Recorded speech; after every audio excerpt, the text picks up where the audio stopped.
Today's My Thoughts Monday is brought to you by GymAware, the leading tool when measuring performance in the weight room. Guys, VBT is all the craze right now. It's a hot, sexy topic, although it's something that's been around for a while. And the man who wrote the book on velocity-based training, Brian Mann, has called the GymAware the Rolls Royce when it comes to velocity measuring devices. Guys, the ability for you to shoot all your information right up into the cloud and store it right away is enough for me right there to make sure that this is something that I had in my weight room. Putting things together with instant feedback as to how the reps are being performed. On top of that, with the x-axis correction, so you don't have to necessarily worry about direct positioning when you're performing the exercises. Tying that in with the visualization of everything and the ability to allow the athletes to compete, make this an absolutely stellar tool and something I couldn't recommend you having in your weight room enough. Hop on over to kinetic.com.au today and see everything that they have to offer.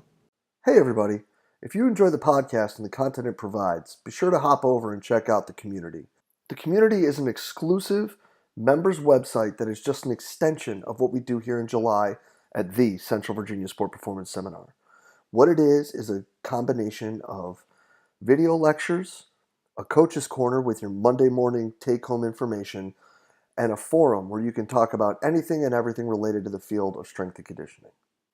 In the community, you'll find content added each month from some of the top practitioners in the world, ranging from PhDs to high-level coaches, bringing you exactly what they're doing with their athletes or their research at the present moment. On top of that, an additional discussion by coaches bringing you that Monday morning information, things that you can add to your training program right away. Tying that in with the opportunity to discuss with coaches around the world in the forum on anything and everything from the topics addressed in these presentations to whatever you're seeing in your daily life as a coach.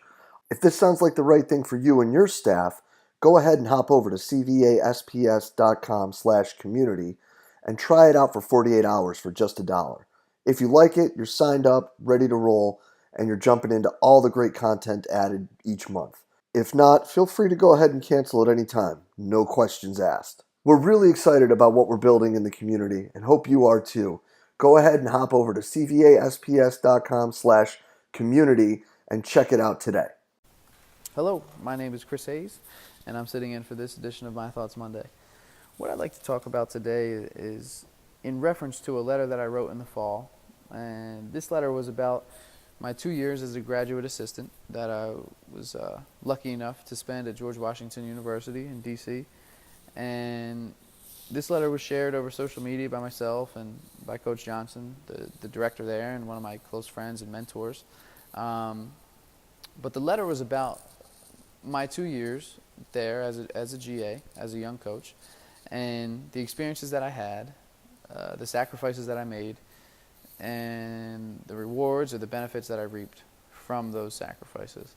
But I did also touch upon some of the consequences, negative, that I suffered as a result of all the time and effort that I put into work, that I put into the GA ship as well as grad school. And at the time I was very proud of the letter, and I still agree with the message that I tried to get across. But a close friend and colleague reached out to me and kind of shared some constructive criticism. And he challenged me to think about this and to try to get this message across. And this is why I speak particularly to the young coaches out there, but also to the directors and the ones that have been doing it and oversee where the field is going as we speak. And that is just the badge of honor that we bear about working countless, endless hours at times and not getting compensated either appropriately for the hours or just not at all, right? Interns, some GA positions even will work for free for semesters, perhaps even years at a time, before they see pay. And even once we do get paid, it may not be what we think we're worth. And I know, hopefully we all know, if we're in the field of strength and conditioning, it is not for a paycheck, right? So let's get that out of the way. That's not what we're talking about here. But it's just the idea of, I guess, how much sacrifice is worth, the rewards at work. how much are we willing to give from our non-work life, our personal life, our social life, our spiritual life? How much of that are we willing to sacrifice in order for more success, quote unquote success at work? And I don't have an answer for that, but I think it's an area that I know I've grown in the past few years, where I can remember my first year at GW. After the first 2 weeks, I called my dad and I was like, "Hey, Dad, I worked 72 hours last week, and I just finished another 70-hour week this week," and I was so excited about it at the time, and proud of it. And I was hoping my dad would be proud too. And I don't remember his exact response. I'm sure he was, but he was a carpenter his whole life and put in 6-7 day work weeks for the majority of his life, and worked, ungodly hours for most of that time. And so I wanted him to be proud of me, and I was proud of myself. But 2 years removed from that, now in my third year collegiately, I'm no longer proud of that. Now, I am, of course, more than willing to work a long day, 12, 14, 16, whatever hours. I don't count anymore, but I'm more than happy to put in the long day, right? The extra effort, the early morning team to the late PM team, or just getting a project done at the end of the day, whatever it might be. I'm more than happy to do that, right, when it's needed and when stuff needs to get done. But now I think the shift for me is that I'm also more than happy to do a short day, whether that be sleep in a little bit like I did today, or to go home a little bit early when you don't have any teams left.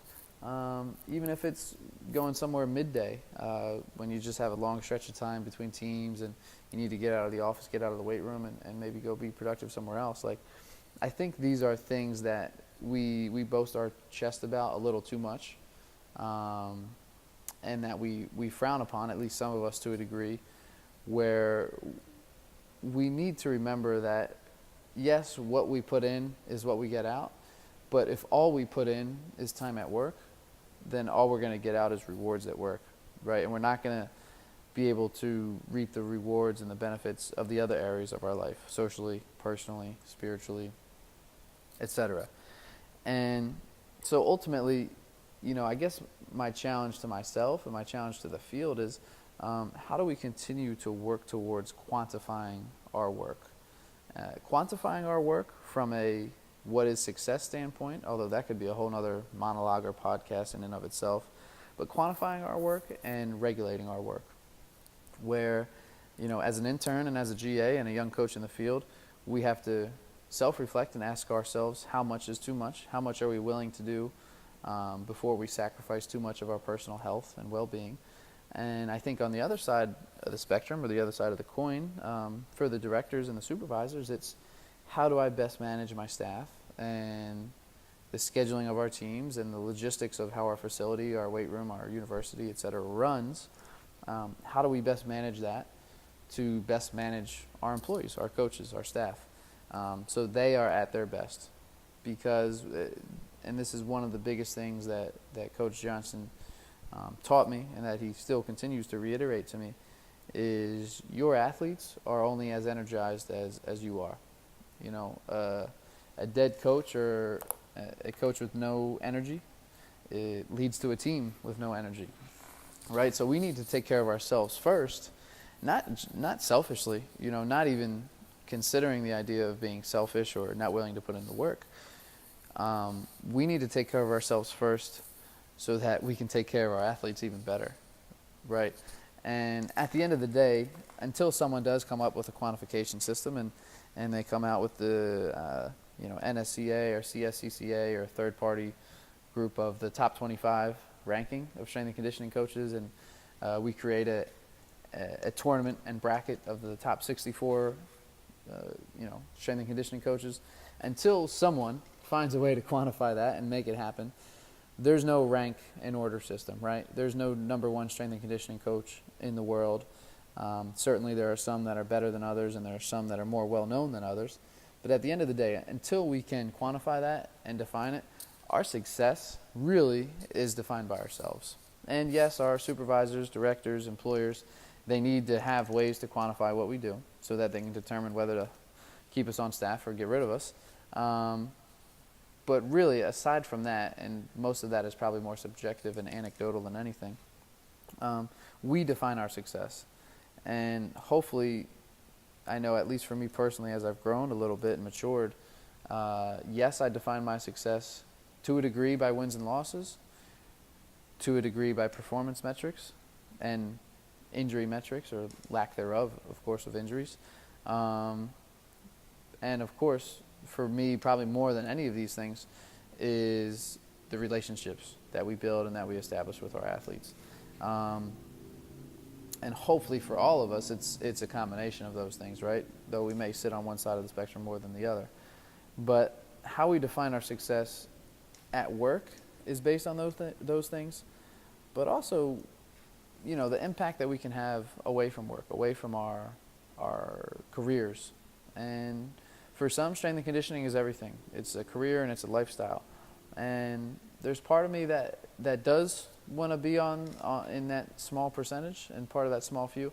But there's a part of me that also wants to have a life outside of strength and conditioning, that wants to have a wife and kids someday, and that wants to stay close with my childhood friends and my college friends, and be able to go out and have a beer and have a good time, when the time is right and when scheduling permits, right? Like, I still want to be able to do all those things. And so I guess at the end of the day, what I'm thinking out loud about and what I'm challenging myself and the field to do is not to overvalue ourselves.